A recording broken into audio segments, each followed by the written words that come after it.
Perang Israel-Hamas tidak akan hanya terjadi di Gaza. Tapi, banyak pihak memprediksi konflik tersebut akan meluas menjadi dua front yakni dari Lebanon dan Suriah. Perluasan konflik tersebut menunjukkan kepercayaan diri Israel dengan dukungan Amerika Serikat. Namun, itu juga menunjukkan kelemahan Israel karena tidak percaya diri dengan kekuatan militer yang dimilikinya. Berikut adalah 5 sinyal perang Hamas-Israel akan meluas. 1. Membangun zona keamanan baru di Gaza. Norman Finkelstein, seorang penulis dan ilmuwan politik Amerika, mengatakan Israel bertujuan untuk mengusir warga Palestina dari sektor utara Gaza dan mendeklarasikan zona keamanan baru di sana.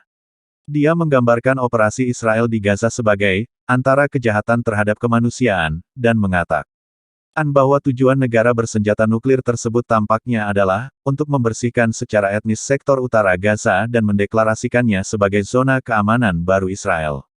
2. Melakukan genosida di Gaza. Finkelstein menambahkan bahwa penghentian pasokan air, makanan dan bahan bakar kepada penduduk sipil, mengingat klaim Netanyahu bahwa situasi ini akan berlangsung dalam jangka waktu yang lama, dan jika Anda menghubungkan kedua fakta tersebut, tidak ada makanan, tidak ada air, tidak ada listrik untuk jangka waktu yang lama, maka sulit bagi siapapun untuk mengakui bahwa hal tersebut bukanlah kejahatan, menurut hukum internasional, yaitu genosida.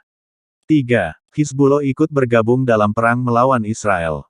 Finkelstein, seorang pembela hak-hak Palestina, mengatakan bahaya perang Israel-Hamas yang meluas menjadi konflik regional, cukup tinggi, terutama jika Hizbullah Lebanon ikut terlibat dalam konflik tersebut. Ada banyak pembicaraan dalam seminggu terakhir bahwa Israel mungkin menggunakan peristiwa tanggal 7 Oktober sebagai dalih untuk menyerang Iran.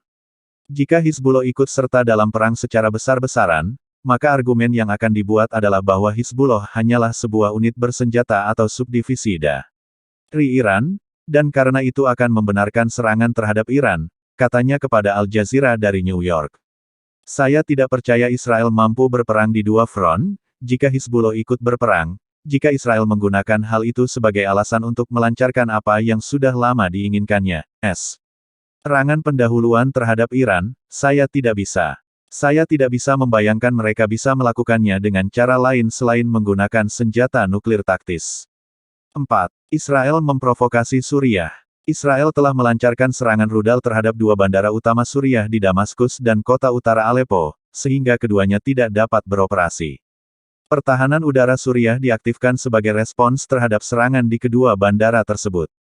Serangan tersebut merupakan serangan pertama Israel terhadap Suriah sejak Hamas melancarkan serangan terbesarnya terhadap Israel dalam beberapa dekade pada hari Sabtu. Israel selama bertahun-tahun telah melakukan serangan terhadap sasaran di Suriah, termasuk bandara utama negara tersebut, sebagai bagian dari operasi yang diyakini bertujuan mengganggu jalur pasokan Iran. Pada bulan Mei, serangan udara Israel menyerang bandara Aleppo, menewaskan 3 orang dan membuat fasilitas tersebut tidak berfungsi lagi. Suriah dan Iran adalah sekutu dekat dan pengaruh Teheran semakin besar sejak negara itu mulai mendukung Presiden Bashar al-Assad dalam perang saudara yang dimulai pada tahun 2011. Suriah membantah bahwa Teheran memiliki kehadiran militer yang luas di negara tersebut. 5. 2 kapal induk AS dukung Israel. Pentagon telah memerintahkan kelompok penyerang kapal induk kedua ke Laut Mediterania bagian timur dan mengirimkan jet tempur Angkatan Udara ke wilayah tersebut ketika Israel bersiap untuk memperluas operasinya di Gaza.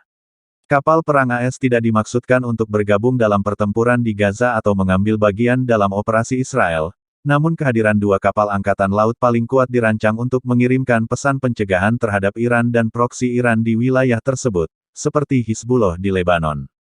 Gerakan tersebut adalah bagian dari upaya kami untuk mencegah tindakan permusuhan terhadap Israel atau upaya apapun untuk memperluas perang ini setelah serangan Hamas terhadap Israel, kata Menteri Pertahanan AS Lloyd Austin mengatakan dalam sebuah pernyataan pada hari Sabtu.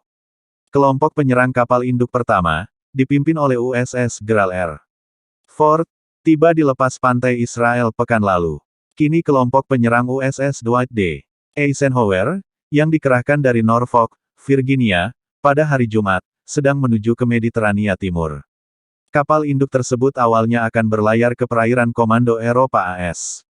Eisenhower dapat membawa lebih dari 60 pesawat, termasuk jet tempur FA-18.